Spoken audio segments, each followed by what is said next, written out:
Welcome to the Commercial Real Estate Academy podcast, the podcast dedicated to simplifying the commercial real estate industry for the masses.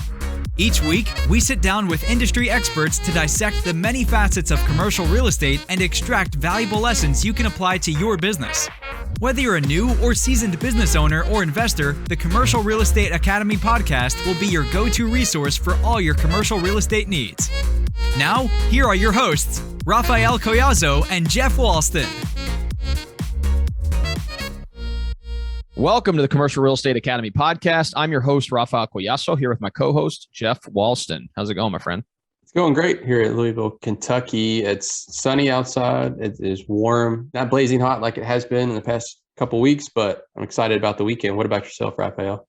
Yeah, great. The same way. And I feel like August, September is one of the best times to be in Kentucky because it starts cooling off a bit, but it's not to the point where it's really cold yet. So it's a great time to be able to get outside and do things outdoors. So looking forward to doing some of that this weekend. But as far as our guest today, I know I was really excited. And, I think we talked about quite a few great topics today. So our guest is actually Jorge Abreu, managing partner at Elevate Commercial Investment Group. And he also owns a commercial construction company called J&T Construction. Really impressive guy. And really what we talked about and really tried to focus our discussion on was the construction and development side of commercial real estate, primarily to multifamily. So we kind of talked a little bit about his foray into starting his construction company. He had an engineering background and then decided to transition into doing flips and construction on single family properties, and then eventually grew and scaled and expanded into just multifamily. And so that's what they've been doing primarily over the last several years. We also talked a little bit about his first jumping into his first acquisition of multifamily property, which is a 37-unit apartment building, and talked about some of the lessons you learned from that experience. And then we discussed various due diligence items that you need to consider as you're going through the process of acquiring these larger multifamily properties, because as we know, one small mishap can really cost you significantly when it comes to buying some of these large properties. And then finally, we rounded it out with some of the lessons he learned throughout the way that he would wish he could impart onto his younger self, and then talked a little bit about his brand building efforts, in particular on LinkedIn, which he has a very strong presence on. And if you haven't had a chance to check him out, I would highly encourage you to see some of the things that he's been doing on LinkedIn, because it has been very impressive. So that's kind of a little quick overview of the episode. What do you think, Jeff? Do you have anything else you'd like to add to that? George seems like he's a great guy and very knowledgeable in on all aspects multifamily. So I'm excited for you guys to learn a little bit more about him. Definitely. No, for sure. So without further ado, let's go ahead and dive right into the episode. Hey, Jorge, how's it going? It's going good. How you doing? Good, man. Good. It's beautiful weather outside right here in Louisville, Kentucky. I know you mentioned you were in Dallas. How's everything down there as far as the weather goes? It's okay today. It's not storming, so that's good. That's always a positive, especially since earlier last year with all the things that were going on or earlier this year with all the winter storms and everything. I bet that was it's been a crazy year for sure. Awesome, man. Well, thanks again for agreeing to come on. Initially, when we first interview people, we kind of want to learn a little bit more about their background. So can you tell us a little bit about yourself and like what got you interested in real estate? Yeah. So born and raised in South Florida, was going to university to get electrical engineering degree. At some point through that journey, I decided I didn't want to be an engineer and started looking elsewhere, and kept going back to real estate investing. Started digging into it, started doing some deals. I did end up graduating and working for UPS in the engineering department. It's just a short period. I ended up doing consistent investing in, back then, single family, enough to where I quit my W-2. That was about 15 years ago. Did a lot of single family, a lot of fix and flips, got into some small development projects, and then eventually worked my way up to, all we do now is either large multifamily syndications of existing properties or a large multifamily new development. That's awesome. I'm an engineer as well. I have an engineering background, was in software, and then got into doing brokerage right now in commercial real estate. So we've interviewed several people who have that engineering background that have transitioned into some sort of real estate career. And it seems to lend itself well to the analytical mind of an engineer. So That's I interesting agree. to hear your background. Yeah. So I heard that you were saying that you were doing the redevelopment and development of multifamily. What made you just decide to start your construction company, and what are some of the hurdles that you faced as you like work to scale your business essentially? Oh man, hurdles in the construction company. How much time do we got on here? Well, as myself, as I own a commercial construction company, I know there's plenty. So I came up with the bright idea a couple years into the single family. So we really liked doing the fix and flips. We got burned once in South Florida by a contractor. Then when we moved our entire business over to Dallas, we got burned again by a contractor. At that point, I had some experience in construction, and I decided to just open the construction company that was going to help us scale, which it did. You know, we got to quite a bit of single family homes a year that we were doing. So at some point, you know, the construction company itself has gone through a lot of different paths, and I was already kind of heading towards more commercial and multifamily work before I was even investing in that. So once I started doing all my investing towards multifamily, it just made sense for the construction to kind of, you know, at one point we just shut the doors on anything that was single family, and all we did was multifamily and commercial still as well, like some tenant build outs and things like that. And then we started doing some new construction, and we started with some smaller multifamily, 4-plex and 8-plex. And then we actually ended up about 2 years ago now, getting close to 2 years, we ended up merging with another construction company that all they did was new construction, multifamily. And that's really what gave me the confidence to really start going after the larger multifamily. Yeah. And I can imagine, you know, probably the first years of in that construction business, how was that? Because I know Jeff, when he transitioned away, because he was working for a company, they were building dental labs in South America for quite some time, and he had a lot of construction experience. And he decided to branch out on his own in 2017. And, you know, that's a pretty scary jump, in particular in your case, where were you still at UPS when you made that transition into the construction business? I wasn't. We were full-time single family investors. You know, at first we started with our own deals, right? And I did start branching off and doing third-party work. And the construction company itself started to grow on the third-party work. We opened a branch that was a roofing division. You know, at one point I had maybe 15 sales guys that were going around selling roofs. At one point I almost had too much going on. You know, we had our own single family ones. We had other investors that we're doing work for. We had the roofing. At some point, I just felt like I was spread too thin, and it wasn't until I started cutting things out and just getting real specific on the jobs we're going to take is when things really started taking off. That's awesome. Yeah, and we'll dive into it a little bit at the end. We'd definitely like to hear about your narrowing of your focus and getting an understanding of what your real intentions are with your business. So, but one of the things that we like to ask people, in particular those who are, you know, like the investment side, because a lot of people that are in the commercial business, a big part of the reason why they got into it is because they eventually want to invest on their own. And so one of the things I wanted to talk to you about was if you could talk to us a little bit about your first acquisition for your own multifamily acquisition, and then kind of talk a little bit about some of the hurdles you had to overcome to make sure that you were able to have that investment perform the way you intended it to.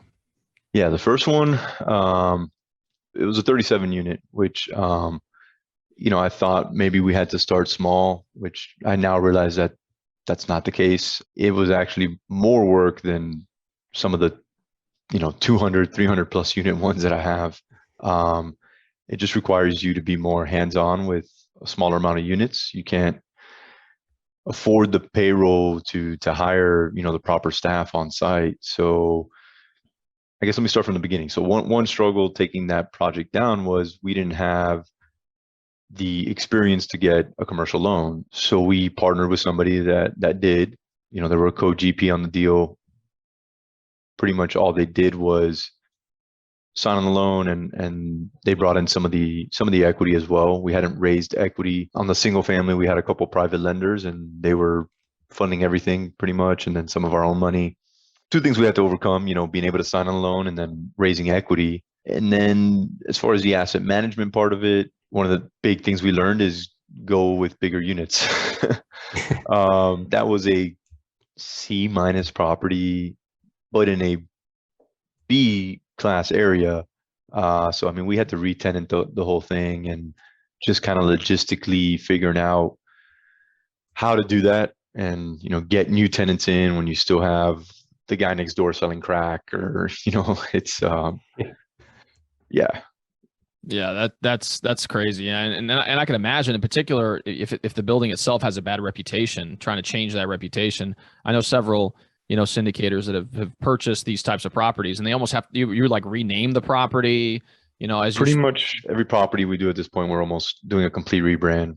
Changing all the colors on the exterior, changing all the signage, and then security. So if it's really bad, one of the first things we do is we secure the property. In other words, you can't get access unless you're gonna have to jump some tall metal fence or something if you really want to get in there. But that helps. Yeah, for sure. Yeah, that's awesome. So I think I've read somewhere that you acquired a fully vacant multifamily property. Is that correct? We're set to close end of this month on it. Oh, but nice. Yes. Aren't you guys planning on renovating?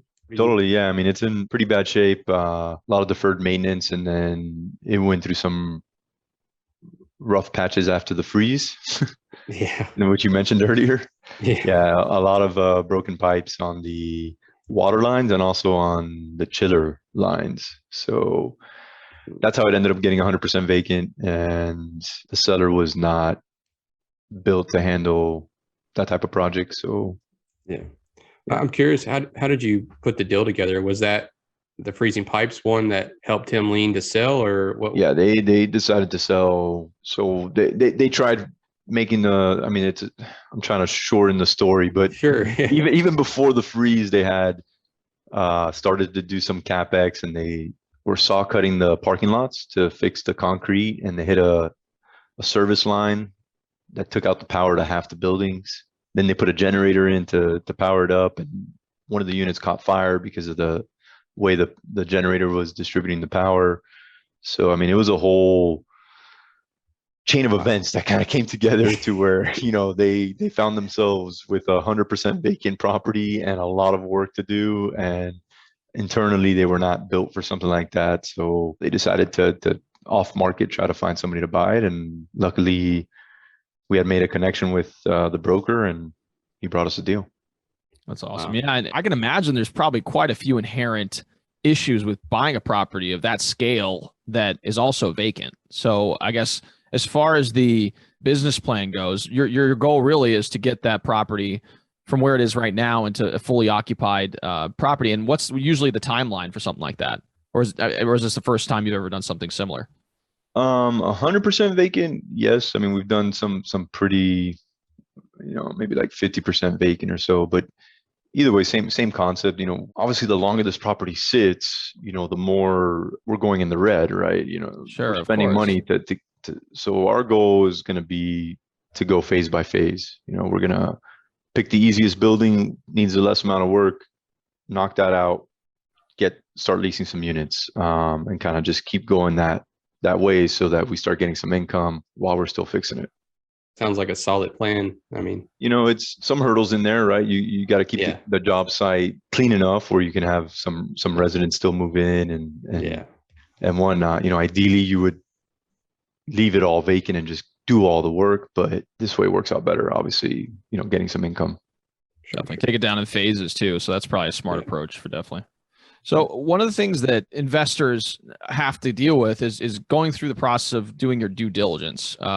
So what do you think are some of the most common due diligence items that investors overlook or underestimate when they're analyzing opportunities to purchase? I've seen quite a bit. Something I see kind of get ignored a lot is drainage. There's a lot of drainage issues with most of these older buildings, especially, well, even new construction too. If you don't build it right, it's not going to drain right. So I see that get ignored a lot, and it's always going to cause issues if you don't take care of it, especially in Texas. You're going to have foundation issues if your water is draining toward your foundation. So that's one we pay a lot of attention towards. Roof seems pretty obvious, but a detailed inspection of the roofs. Just because it's new, even if it was put on yesterday, I'm sure I can still find some issues. So trying to take care of those items that are going to creep up on you and maybe not having your CapEx, but then you're going to have to spend money to fix, right? ACs, getting a real accurate count of how many ACs, especially if you're buying a property outside of summer, right? And you think things are good, and then the summer comes and you've got all these work orders, all these broken AC units. Sewer lines is a big one too. We scope all our sewer lines, know exactly what you're getting with some of these because you have so much grease buildup in some of the lines, but at least you get an idea of what you're getting yourself into, and you can reserve some of that CapEx to take care of it. That's awesome. Yeah, I had a sewer line issue on my personal residence when I had a fourplex that we were house hacking, and then I eventually bought a house here in a submarket within Louisville, and we had that exact same issue where we scoped the sewer line and realized that tree roots were going right into it, and so we had to address that, and that's a big expense on a residential property. I can only imagine on a large complex like that, it could be quite catastrophic. Yeah, I can only imagine. Yeah, that's the good advice. I know some people don't. They don't think about it, right? It's out of sight, out of mind. So the building looks great. Let's just throw all our money at it. And then it's all those underlying issues. Yeah, literally underlying. Yeah. So one of the things that both of us like to ask is personal brand building, like on LinkedIn, YouTube. How has that helped you scale your business now? And I don't know if you want to go from South Florida to Texas or just want to stick with this market or what, but either way, I was just curious. So. Yeah, I mean, it's been massive for our growth. I was not on social media. I was totally against it. To me, it was distracting me away from work. And I saw Gary V speak at an event, and man, it just resonated what he said. And pretty much just making it about business and just documenting what you're doing. And I started doing it right away, and I've seen the growth in so many different aspects of my company. On the construction end, we get a ton of leads because of it. People see it, they see what we're doing, they like what they see, they contact us. On the investment side, I mean, I get passive investors from it. I get co-GPs reaching out, wanting to partner on deals. When I go to network, people already know who I am. It makes the networking aspect of this a lot easier. So yeah, a lot of things. Definitely. No, and I've been following you and various other people on LinkedIn, and you have a pretty strong LinkedIn presence at this point. And touching on what you said when it comes to networking, the social media is an opportunity for people to know you. Like there's the pyramid. It's know, like, and trust. Yep. And in order for people to actually do business with you, first they have to know you, because if they don't know you, it really doesn't matter. You could be the most educated, the best credentialed individual out there, but if they don't know you, they can't get to the point where they like and trust you. And so I always harp on people, regardless of what you're doing, get out there, do something, either LinkedIn, YouTube, TikTok. People are blowing up on TikTok too. I mean, there's it's not something I do a lot of, but it's just one of those things where, building a brand, building a presence is going to pay dividends for you for decades. So I really, like I said, I just commend you for your presence, your focus on building your presence online. So thank you. That's awesome. Yeah. So one of the things that I wanted to ask, and this is something that's primarily related to, people who are just getting started in their commercial career, whether that's in brokerage or whatever, they wish they could have someone that has some experience in whatever they're doing to come back and give some advice. So if you had to go back in time and kind of give your younger self some advice about the next 10 to 15 years, what are some of the, maybe one or two of the things that you would share with your younger self to prepare you to even surpass where you're at today? A lot that comes to mind. Mm-hmm. When it comes to real estate investing, I would definitely tell myself, skip the single family, go straight to large multifamily, 100+ units. Just don't worry about it, do it. And then 2 is the team. Focus a lot on building your team. If you really want to build a business and scale, then your team is going to be very important. There's only so much you can do as an individual. Yeah, no, and that's something I'm dealing with too. And as an entrepreneur, I mean, you know this, where you feel like you're getting pulled in all these different directions, and you feel like you could do the job better than other people can. But in reality, there's people out there that can do the job, if not equally as good as you, oftentimes better than you. And in order for you to scale to a point where you want to be, you have to bring people in that you trust to be able to grow your business. So That's a good point too. Like, bring in good quality people too. yeah. Oh, 100%. Yeah. No. Don't just bring multifamily term, but heads in beds. Like, don't put a warm body there. Yeah. Because then you're just going to spend more time trying to teach that person and push them. And if they're not the right fit, you'll spend a lot of time doing that. Yeah, for sure. And maybe advice as far as like identifying those individuals. Do you have any advice as far as how you assess someone to join the organization? I've tried to create this systematic approach to hiring and interviewing, and I've got it kind of all laid out. In the last year or so, I ask really weird questions when I'm interviewing, and I try to get them talking a lot.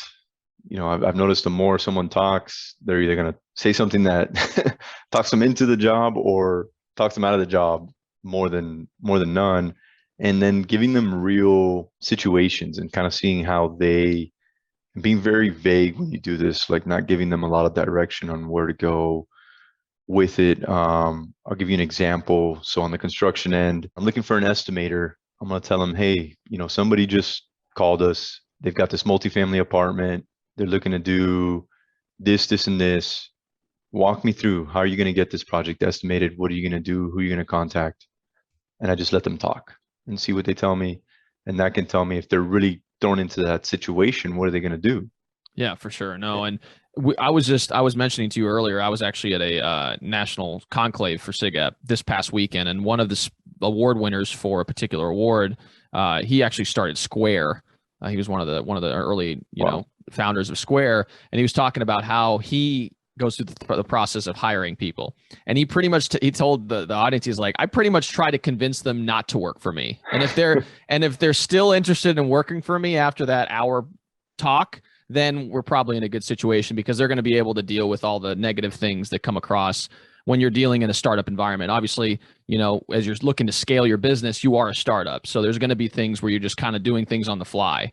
And so being able to find someone who's okay with that and you kind of set that expectation up front, I bet that, it seemed like a pretty good advice to share with individuals. So no, that's something I've implemented too. Don't have this person walk into something that they're not really walking into. They think, okay, these are my roles and responsibilities. I'm going to sit here and just do that. I'm not going to have to wear any other hats. I'm not going to have to deal with anything else. If that's not the situation they're walking into, let them know, like, hey, things are kind of crazy here. We're scaling. You may be doing this one day, and then we may throw this at you another day. But if they don't know that and they're not built for that, some people aren't built to do that, and it's okay. You that's good too, but don't put them in a position that's going to force them to have to wear several hats and setting them up for failure. You don't want to set them up for failure. So that's awesome. Yeah, and you also get to find out if they actually want to do those other things. If correct, it could be something that on the construction side, you're asking them to, hey, I need you to go paint a unit real quick just to get this done, and it's like that's the worst thing that they don't want to do that at all ever. So, but I saw that you have some books there on your desk. So a question that we like to ask is, what is one of the most impactful books that you've ever read that's kind of directed you whichever direction? Or I think business-wise, Traction probably is that book for business-wise. How to run a business and how to build it. It's very helpful. There's several books that go along with that, but I think that's probably the first one you would want to read. And then personal development wise, or kind of just You Can't Hurt Me. Sorry. David Goggins. Yes, David Goggins. I did the audiobook on that one's great, by the way, because after every chapter he kind of breaks it down. But yeah, man, that one just made everything else seem simple. Whenever I had a situation, I was just, I think back and like, okay, this ain't that bad for me.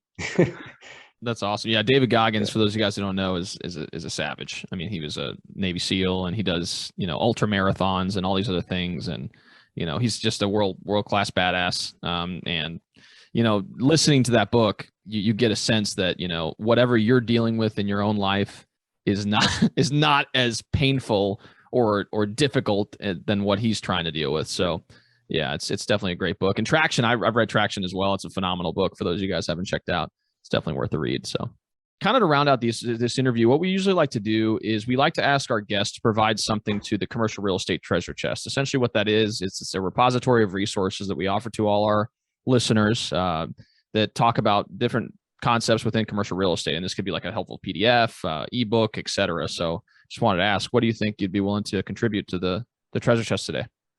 Yeah, so I've got quite a bit of free content that I've developed, but I think due diligence checklist would be good. Since we spoke about that, actually goes over. I think I've got the 5 most common items that get missed, and then I've got a whole checklist of other items. That's awesome. Yeah, thanks for that. Yeah, no, and due diligence is arguably the biggest part of the acquisition process because like you said, if there's a big ticket item that you overlook, or there's other smaller items that add up to a big amount, I mean, it could definitely make you dead in the water. So we really appreciate you sharing that with the audience.